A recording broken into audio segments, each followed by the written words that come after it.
Au Festival du jeu d'Istres avec Anthony Nouveau qui nous présente un deuxième opus ludique. Je te laisse présenter Oroa. Bonjour à tous. Donc Oroa, c'est un jeu qui est destiné aux enfants principalement, qui est coopératif. Et donc on va tous jouer ensemble contre le jeu et contre le temps. Donc pour la petite histoire, en fait, ça se passe dans les fonds de l'océan Pacifique, dans lequel des volcans se réveillent et donc tous les joueurs vont devoir calmer ensemble leurs volcans.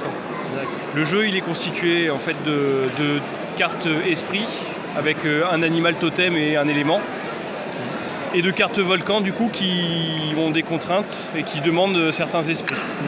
Du coup, tout simplement, si on me demande un élément eau, il va falloir que je prenne une carte et que je place une carte ayant l'élément eau qui correspond. Donc on a 6 cartes demandées. Une fois que j'ai posé mes 6 cartes, j'ai calmé mon volcan.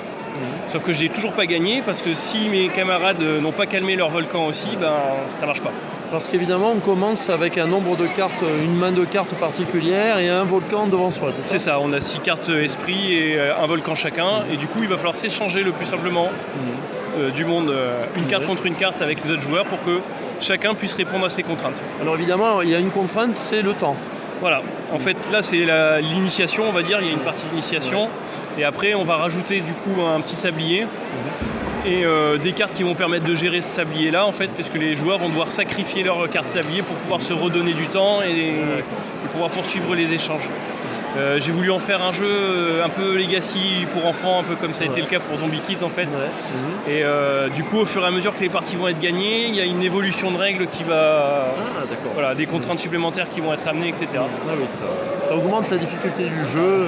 Donc on part d'une contrainte très simple qui est juste s'échanger des cartes et puis on va rajouter et incrémenter des choses par-dessus. D'accord. Bon là c'est un work in progress, c'est tout récent. Là il est assez récent effectivement, il tourne bien avec des enfants. Entre adultes il n'a pas trop d'intérêt parce qu'il est beaucoup trop facile. Et finalement c'est assez marrant de voir que les enfants se posent leurs propres contraintes, dans le sens où une fois que leur carte est posée, ils ont du mal à la lâcher pour qu'un autre puisse profiter. Ça leur apprend le sens de la coopération. C'est ça, voilà, exactement. Et là c'est vraiment un sacrifice pour donner à quelqu'un et pour arriver à un ensemble commun meilleur. Bon, ça devrait intéresser des éditeurs pour des gammes kids un peu, parce que beaucoup d'éditeurs maintenant font des gammes comme ça. Oui, effectivement. Et puis après, je l'ai dit, j'ai été assez influencé par Zombie Kids. C'est un bon choix, c'est une bonne influence. Tout à fait. Merci à toi, Anthony, et puis bonne chance pour ce jeu, en espérant le voir dans une gamme d'éditeurs pour jeunes. Merci bien. Au revoir.